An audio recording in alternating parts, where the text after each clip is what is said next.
तो बच्चों अब तक हमने जितना भी नंबर सिस्टम में देखा है तो वो सारे नंबर्स का एक क्विक रिवीजन ले लेते हैं। नेचुरल नंबर किसे कहते हैं, जिन्हें हम काउंट कर सकते हैं, counting numbers, right. Whole number किसे कहते हैं, नेचुरल नंबर के साथ अगर ज़ीरो जोड़ दो तो वो क्या बन जाते हैं, होल नंबर्स। इंटीजर किसे कहते हैं, पॉजिटिव नंबर्स, नेगेटिव नंबर्स और ज़ीरो को मिलाकर क्या बनते हैं, इंटीजर्स बनते हैं। और पॉजिटिव नंबर्स हमारे राइट हैंड साइड में होते हैं ज़ीरो के, और नेगेटिव नंबर्स हमारे ज़ीरो के लेफ्ट हैंड साइड में होते हैं, याद रखना है। और सबसे इंपॉर्टेंट रैशनल नंबर किसे कहते हैं, जो पी बाई क्यू फॉर्म में लिखा जाता है उसे हम रैशनल नंबर कहते हैं। लेकिन इसके साथ यहाँ पर क्या याद रखना है हमें, Q is not equal to zero, ये याद रखना है।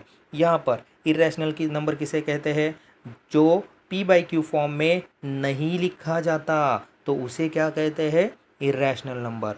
अब रैशनल और इरेशनल, इंटीजर, होल नंबर्स और नेचुरल नंबर्स, ये सारे के सारे नंबर्स आते हैं रियल नंबर्स। मतलब ये सारे नंबर्स को मिलाकर हम क्या कहते हैं, रियल नंबर्स। मतलब rational numbers plus irrational numbers सबको मिलाकर हम क्या बोलते हैं, रियल नंबर्स। अगर इसका एक फ्लो चार्ट देखोगे तो वो कैसा दिखेगा, ये रहा फ्लो चार्ट। यहाँ पर देखिए मेन रियल नंबर्स है, नेचुरल नंबर्स में ज़ीरो जोड़ दो तो वो हो जाते हैं क्या, होल नंबर्स। और ये होल नंबर्स के अगर इसके अंदर हम नेगेटिव नंबर जोड़ दें तो ये सारे के सारे मिलकर क्या बन जाते हैं, इंटीजर। और इंटीजर नीचे पी बाई क्यू फॉर्म में अगर उसे लिखो, यानी कि किसी नंबर के नीचे कोई नंबर नहीं है, मतलब एक लिखते हैं तो ये पी बाई क्यू फॉर्म में हो जाता है और उसे क्या कहते हैं, हम रैशनल नंबर कहते हैं। और दूसरी बाजू में आता है वो है इरेशनल नंबर, राइट। तो रैशनल नंबर कैसे होते हैं, ये एग्जांपल्स है रैशनल नंबर के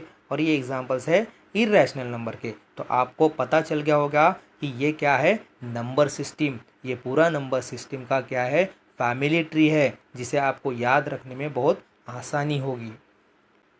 उम्मीद करता हूँ दोस्तों आपको सारा नंबर सिस्टम समझ में आ चुका होगा। तो चलिए मिलते हैं एक अगले वीडियो में एक नए कंसेप्ट के साथ, तब तक के लिए बाय बाय।